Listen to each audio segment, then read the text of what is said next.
Hello guys, you're welcome again to another After Effects tutorials, and today I want to show you how you can do a simple basic morphing in After Effects.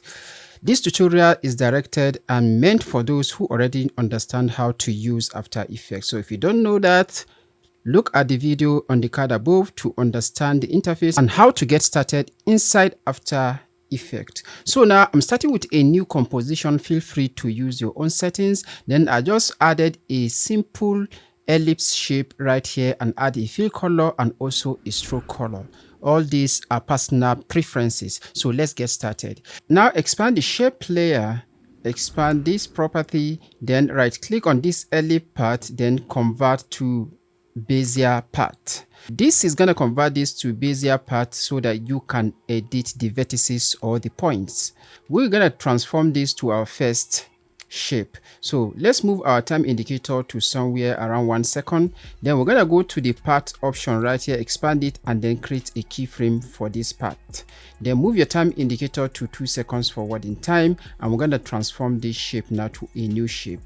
Bear in mind that before you start this, you need to know the shapes you want to morph into, and then secondly, you need to morph from a simple shape to a more complex shape so that you can then copy the keyframes and then paste it back to achieve the simpler shape at the end, depending on what you want to do. This is because in morphing a shape layer, you cannot subtract a vertices or a point. That is going to deform the entire shape, but you can add points. With that in your mind, so let's continue.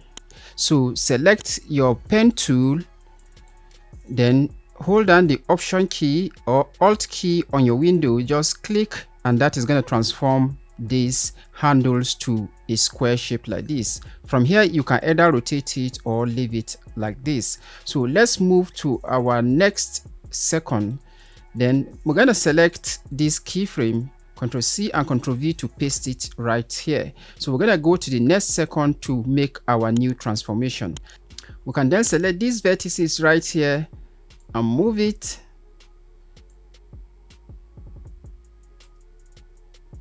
Now we have our new shape. So if you scrub through now, you find out that it is shaping up to this point. So if this is all you want to achieve, you can just end the video right here and pick up your baggages and then move home. But I'm going to show you how to add new vertices and create a more complex shape. So I'm going to move my time indicator to the next seconds. Then I'm going to copy this, Ctrl C, Ctrl V, and then also move to the next second to create the new shape I want to create. So now you can go to the pen tool right here. You see that you have the add vertex tool and also delete vertex tool. We're going to select the add vertex. Like I told you from the beginning, you can only add, you cannot subtract, unless otherwise you want to do that with a keyframe. So we're going to select right here. You can pull in to see what you're doing. We're going to add a vertex around this. I'll add depending on what you want to create. You can also have your sample shape so that you can copy the part and paste it right here.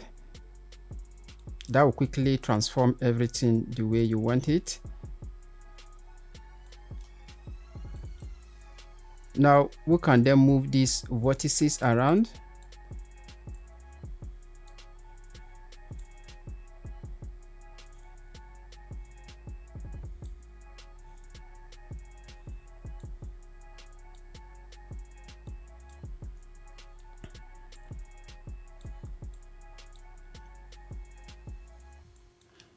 Now let's feed this back to view. So if you play back now, this is what you're gonna have. You have all this shape transforming to other shape. You have keyframes.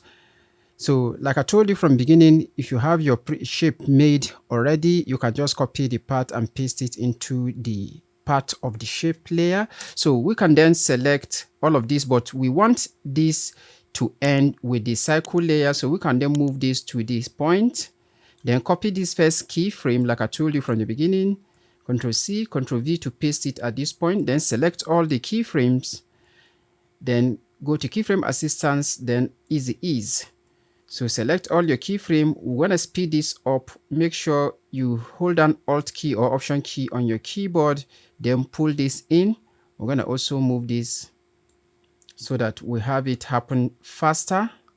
This will all depends on what you want to do. If you preview this now, this is what you're going to have. So you can use this logic to create a simple morph to a complex morphing in Adobe After Effects. You can also morph images, but the process is a little bit different. So if you want to see that, you can leave a comment below and I'll create a video on that in the future. If you learned something new on this video, please hit the like button. That will enable the algorithm to suggest this to more people. If you have any question, please feel free to ask me in the comment section and I'll reply to all questions as quick as I can. If you haven't subscribed to my channel yet, please subscribe to my YouTube channel. You can support me in any way. You can give me super thanks, subscribe to my membership, whatever way you want to support me with. Even if you share the video, that is also a huge support and it is highly appreciated. If you like the video, leaving a comment is all a support. So in whatever way you are able to support me, I highly appreciate you. So until I see you again on the next one, my name is SSB Otaru from MotionDigit Studios.